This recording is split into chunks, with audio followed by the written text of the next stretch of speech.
Le morning, les GG, tout sur les dessus de l'actu. Les grandes gueules. Parler beaucoup, manger l'argent, voyager beaucoup seulement. Mais travailler beaucoup, créer des choses, emploi des jeunes, non, non, non. Les dirigeants africains, les dirigeants sont comme ça. Les grandes gueules. Bonjour, merci de nous rejoindre dans cette émission Les Grandes Gueules sur Radio Espace jusqu'au port de 11h.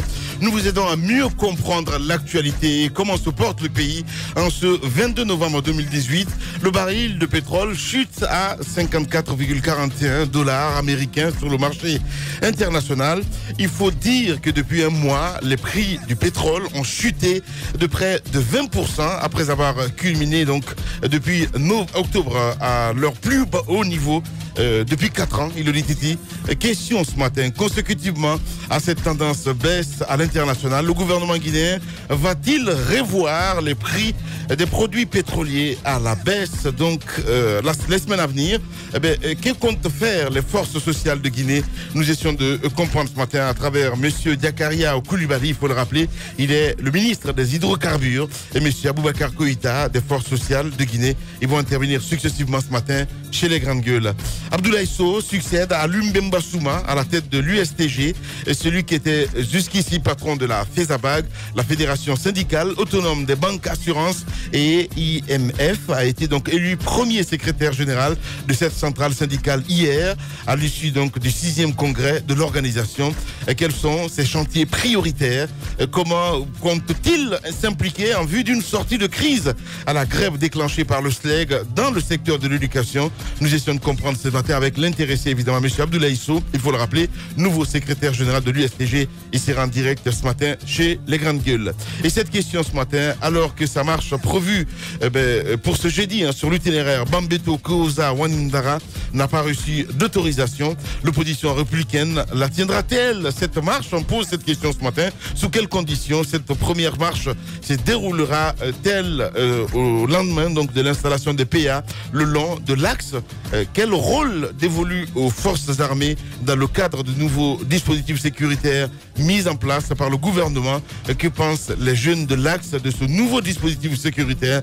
Nous essayons d'appeler ce matin le général Mathurin Bangoura, il faut le rappeler, il est le gouverneur de la ville de Conakry, Dr Faya Minimono, président du BL, colonel Aliou Diakité, porte-parole de l'armée, et monsieur Aminata Ibrahima Diallo, président du PJDD, plateforme des jeunes leaders de l'Axe pour la démocratie et le développement. Ils vont intervenir successivement ce matin chez les gens, chez les Grandes Gueules. D'autres sujets viendront s'ajouter à tout ceci, évidemment, pour votre plaisir. Vous pouvez réagir en direct dans cette émission, soit vous partez sur Twitter. Les contacts s'affichent juste en bas de l'écran, #EspaceGG. Avec plaisir, nous allons prendre en compte vos messages. Encore une fois, merci de rejoindre l'équipe des Grandes Gueules, comme à l'accoutumée, à qui nous disons bonjour. Bonjour Abakar. Bonjour Lamine, bonjour à tous. Bonjour mon cher Roby. Bonjour. Bonjour Madame Yoro. Bonjour Lamine, bonjour à tous. Bonjour Tamba Zakari Minimono. Il pleut dehors. Ah oui, Ouais, il y a quelques gouttes. Ouais, ça va? Ça commence à pleuvoir. Bonjour Lamine. Bonjour à tous. Bonjour Mr Jaune. Bonjour Mr Noir. RPG Arc-en-Ciel. Il dit que c'est... Représente le RPG Arc-en-Ciel dans ce studio. Il dit que c'est vieux plus que le RPG Arc-en-Ciel. Ouais, c'est ça. En même temps, il est en Baco ce matin, Moussa Moïse, là. Mais pourquoi voudrez-vous que toute couleur jaune s'assimile au RPG? Bah oui, Puisque la couleur Les grandes gueules. que l'RPG. c'est le pays qui veut Non, comme ça. C'est quoi la couleur là? Elle est blanche, La cette blanche? couleur. Ouais. C'est le RDA, le PDG RDA. Oui, l'UFTG Le aussi PD a une couleur blanche. Le PDG RDA. Parce que laisser C'est les ça. couleurs de côté, ce qui fait le militantisme dans un parti politique, Oui. c'est la conviction. Ouais. Je pense que c'est la conviction, tu as une carte de membre, mais aussi la conviction qui t'anime, Ouais. comme quoi tu retrouves que tes idéaux sont défendus par le leader du parti. Je pense que le reste, ce n'est qu'un apparat. Je peux bien me pavaner ou bien me mettre dans des boubous RPG jaunes, UFDG. On en a vu pendant la présidentielle dernière. Il y a un jeune que j'ai croisé qui voulait avoir sa revanche sur les partis politiques. Eh bien, il avait 5 t-shirts. 5 t-shirts à lui tout seul. Ouais. Il dit, lorsque l'autre vient, il porte ce t-shirt. Il crie, oh, oh, Itanambe, Itanambe. On donne Les un grandes feu. gueules. Et quand le RPG vient, il fait la même chose. Je pense que ce Moralisation. n'est qu'un apparat. Voilà. Et Khalil le disait d'ailleurs ce matin avec la plume, même, qu'est-ce que dans le tien, le plus important. Mais le jaune, ça est devenu le jaune, fonds de commerce. c'est une marque déposée. Donc Ouais. voilà, Ouais. c'est un RPG. C'est bien. plus, Voilà, Comme on nous peut dire avons- aussi le voilà. rouge, Madame Yoro qui est GPT ce matin, ex-GPT. Ah Mais oui. non, mais elle est dans un. On a Les grandes été gueules. fusionnés. On a été fondus. Non, mais Madame Hiro est dans une, elle est dans une belle couture. C'est une pagne africaine. C'est bien cousu, c'est très joli. Par contre, la couleur de Moussa, ça brille bien à la télé, hein, pour les spectateurs. Bien. Allez, on parle santé ce matin, mon cher Titi. Inquiétude chez les dialysés de Donka, mon cher ami. Oui, inquiétude chez les dialysés de Donka. Oui. Là, on parle d'une maladie qui se propage et qui fait son chemin en Guinée. C'est une maladie qui se répand, c'est l'expression que je cherchais, tout comme le cancer du sein, tout comme les AVC. Ce sont des maladies aujourd'hui, l'insuffisance rénale fait partie de ces maladies qui continuent d'endeuiller les familles en Guinée. Oui. C'est une maladie qui est prise très au sérieux par le gouvernement qui a mis en place un dispositif pour donc ceux qui souffrent de cette maladie au centre, parce qu'un centre moderne qui permet donc aux malades, à ceux qui souffrent de l'insuffisance rénale d'être pris en charge est créé et spécifiquement ouvert à l'intérieur de l'hôpital national Donka. Donc c'est un centre indépendant. Oui. Je crois qu'il n'est pas d'ailleurs le seul, il y a d'autres centres qui sont indépendants, qui ne sont pas directement gérés par la direction générale de l'hôpital Donka. Ce centre, donc, il est piloté par le professeur Kaba, qui est quand même l'un des plus grands spécialistes de ces maladies de reins à travers le monde. Son nom est cité un peu partout. J'ai fait l'expérience récemment au Maroc, où je conduis mon propre petit frère qui souffre des reins, donc qui est de ce côté. Et dès que vous parlez de la Guinée, on vous sort tout de suite le nom du professeur Kaba. Mais ce qui se passe aujourd'hui, pourquoi j'en parle? Parce que l'inquiétude s'installe chez les dialysés de Donka, en ce sens que une nouvelle disposition a été prise par la direction de ce centre qui réduit drastiquement le nombre de séances de dialyse en faveur des malades souffrant donc de cette maladie. Oui. Au minimum, un dialysé a besoin de 2 séances par semaine. Ouais. Et ils sont nombreux, ces dialysés, qui m'ont contacté et qui m'ont exprimé leur inquiétude. Les grandes gueules. À date, un dialysé donc, qui a rendez-vous au centre, donc qui passe aujourd'hui jeudi, il ne revient que le jeudi prochain. Et c'est extrêmement inquiétant. Ouais. Et on veut savoir quelles sont les raisons. J'ai cherché à rencontrer, à parler avec les responsables du centre. Malheureusement, j'ai perdu tous les contacts. Depuis hier, je cherche les contacts. J'ai pas eu le temps de me rendre. Mais c'est important de donner l'alerte. J'ai pas les chiffres, mais ils sont très nombreux. Ce qui est quand même incroyable. Vous allez dans ce centre, vous voyez même des jeunes qui ont moins de 20 ans ou qui n'ont même pas 30 ans, qui souffrent de cette maladie. C'est une maladie qui ronge, c'est une maladie qui consume à petit feu. Et lorsque vous en souffrez, vous êtes obligé au moins de bénéficier de 2 séances de dialyse par semaine pour pouvoir donc vous maintenir.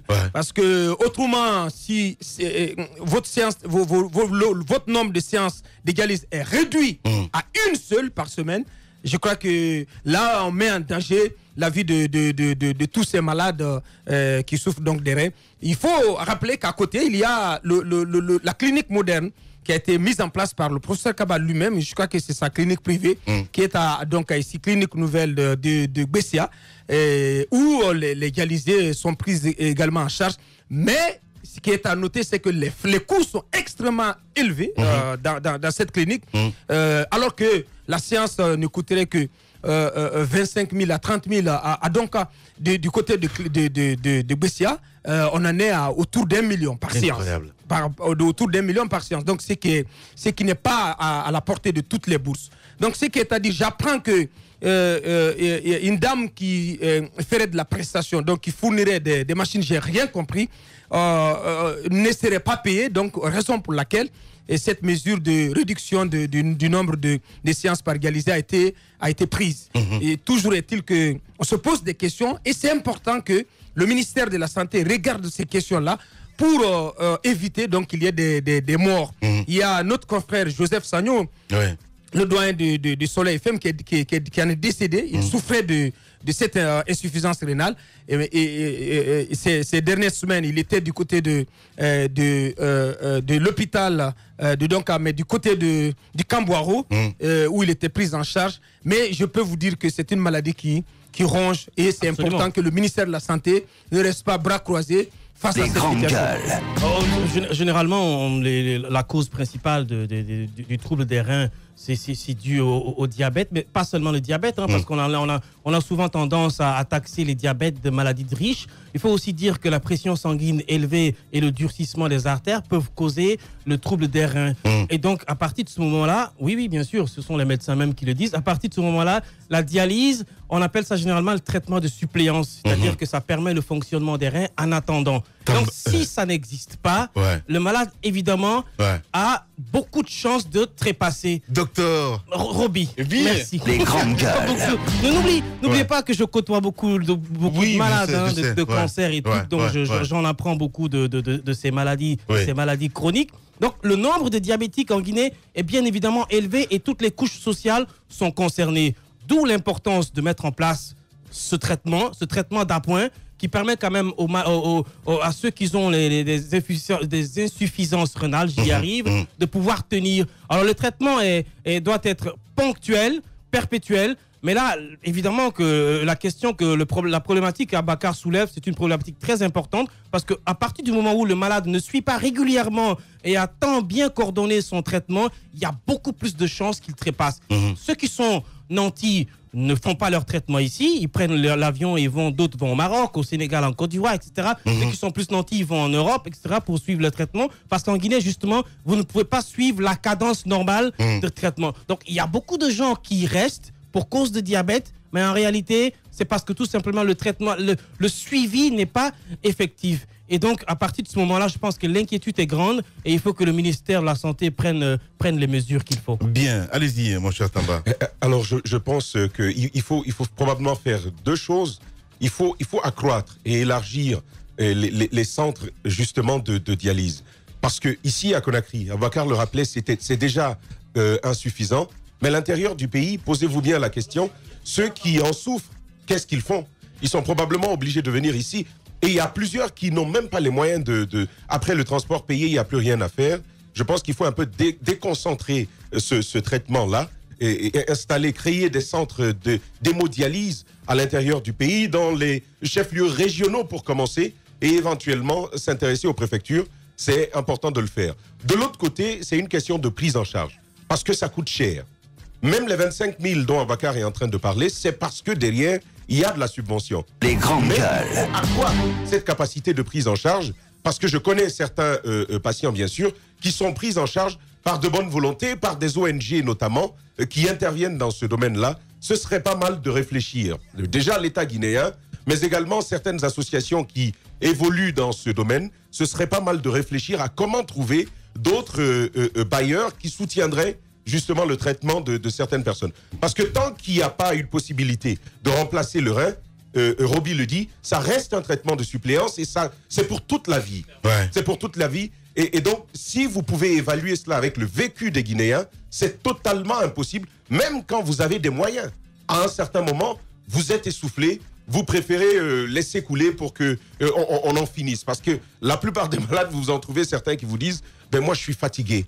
Je suis fatigué. » Parce que ça fait mal. Même l'hémodialyse, c'est quelque chose, c'est pas aisé. C'est pour ça qu'on dit que c'est la maladie des riches, parce que le traitement est à vie. Et à partir du moment où le traitement coûte excessivement cher, si vous n'avez pas les moyens de vous traiter, vous y passez. Et si vous avez les moyens, vous déboursez beaucoup d'argent pour pouvoir encore rester en vie. Alors, Abakar le sait, à chaque fois qu'il me parle de cette maladie, j'ai tout de suite des frissons. Mes poils s'hérissent et du coup, je commence à penser à des choses assez graves. Oui, parce que je ne suis pas atteint, alhamdoulilah, mais je me mets un peu dans la peau de ceux qui sont touchés par cette maladie-là.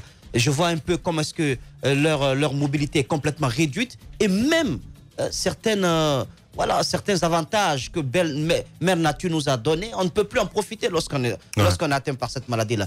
Mais ce qui m'écoeure aussi, c'est le fait de savoir que dans ce pays, les grandes gueules spécialisés sont moins équipés que des cliniques privées appartenant à des médecins. Il s'agit quand même, et ce n'est pas seulement le cas des personnes atteintes d'insuffisance rénale, mais même quand vous prenez les autres maladies, vous vous rendez compte que les centres dits spécialisés qui doivent s'occuper du traitement de ces maladies sont moins équipés que les cliniques appartenant à certains médecins. Alors qu'il s'agit quand même de l'État, il s'agit de la puissance publique. C'est un gros business en fait. C'est incroyable. Et ce que je souhaiterais, le ministère de la Santé ne doit pas faire que dans le traitement. il doit beaucoup investir dans la prévention, dans la sensibilisation. Moi, j'aimerais savoir comment faire pour ne pas avoir ce problème. Je pense que tous ceux qui nous écoutent aussi veulent en savoir la même chose. Je sais que non, je pense que ça se trouve, le problème se situe peut-être dans les plats que nous consommons. Je ne vais pas dire on a honte un petit peu de ces maladies-là. Non, mais il faut qu'on nous explique. Si, c'est souvent assigné un petit peu au courant de jupons. Non. Mais désolé. Oui, j'ai appris ça. Les grandes gueules. Ce sont les ondits. Moi, j'ai appris. Ce sont les ondits. Mais qu'est-ce que vous racontez? Pourquoi quand tu t'enflammes? Il y a des jeunes qui ont ça. Mais c'est pas dit le contraire. Mais je vous ai dit qu'il y a des moins jeunes. Moi, j'ai vu dans ce centre des jeunes qui ont moins de 15 ans qui en souffrent. Mais vous n'allez pas me dire que ce sont des trousseurs de jupons quand même. Quand même, non. Je dis ce sont les ondits. Tu comprends pas? Un jeune de 15 ans? Mon Dieu. Ça le touche, c'est que le gars, il en sait quelque chose. Allez-y. Je vous donne parfaitement raison. Oui. On ne sait pas d'où ça vient parce que nous sommes tous des profanes sur la question de la clair. Les jeunes de 15 ans, vous n'en savez absolument rien. Mais justement, je dis à 13 ans, on commence à passer à l'acte. Allez-y. Vous ne savez pas à quel âge ils peuvent commencer. Les grandes gueules. On ne sait pas ce qui se passe de nos jours. Moi, ce que je souhaiterais, c'est que le ministère de la Santé, en face son cheval de bataille, puisse sensibiliser la masse sur le mécanisme de prévention de certaines maladies, telles que les maladies cardiaques et également les insuffisances rénales. Sinon, nous sommes dans le flou et dans la peur. Bien. Allez-y, Madame Yoro. Non, mais c'est une question d'équipement, de prise en charge, parce que vous l'avez dit, hein, le plus souvent, les cliniques sont mieux équipées que nos hôpitaux publics. Et c'est là un peu quelque chose qui est contradictoire. Normalement, on devrait avoir le SALU, surtout dans les hôpitaux publics, parce que c'est là que c'est moins cher.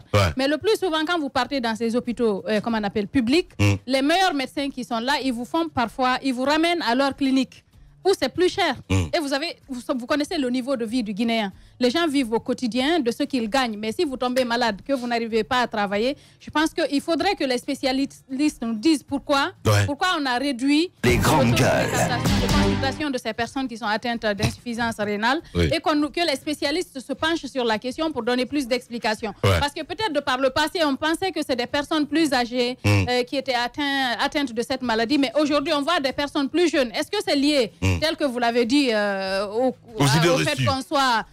les grandes gueules. C'est lié au fait à ce que nous consommons et c'est lié à quoi?